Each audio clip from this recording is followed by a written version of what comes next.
Let's pick a country. The Paperland, for example. In this country, there is a wide range of economic players: households, companies, banks, and associations.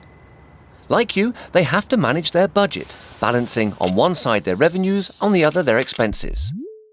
Among these players, there is one that is different: the state. Here we refer to the state in broad terms, covering national administrations, local government departments, and social security departments. The state's expenses stem from the services it provides, such as security, justice, and education.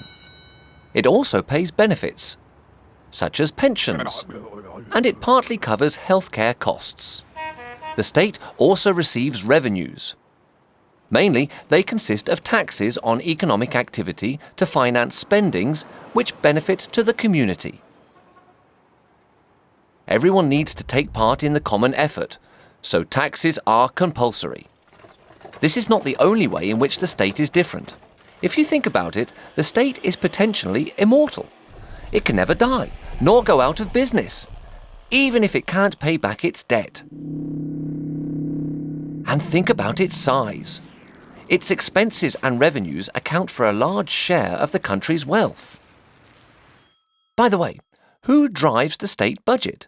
In a democracy, it's the government under the control of citizens and their representatives. In Paperland, the Minister of the Budget is in charge of it. Let's look what happens from his point of view. When the economy slows down, some people lose their jobs, but most of them keep an income through unemployment benefits. This leads to an increase in government spending. At the same time, the state incurs a loss of revenues. And if the state spends more than it receives, it goes into deficit. It then needs to borrow. This new debt adds to existing debt, and interest has to be paid on all of this. Thus, by managing the state budget, can we influence the economic situation of the whole country? During economic downturns, the Minister of Budget can decide to increase the deficit to stimulate the economy, while hoping that it will recover. For example, the state can decide to build a bridge to improve infrastructures without raising tax to finance the work. After a few months, if there is a recovery, income will increase again, and the budget will tend to balance. And there will be enough money to repay the debt used to finance the bridge. But in the meantime, if the debt burden becomes too big, lenders to the state will worry about not being repaid. They will then demand higher interest rates. And if these rates rise too much, this will in turn increase deficit and finally the debt. Deficit feeds into debt, which feeds into deficit, creating a sort of snowball effect. This topic is hotly debated among economists. When there are economic swings, some believe the state should intervene to prevent slowdown or overheating.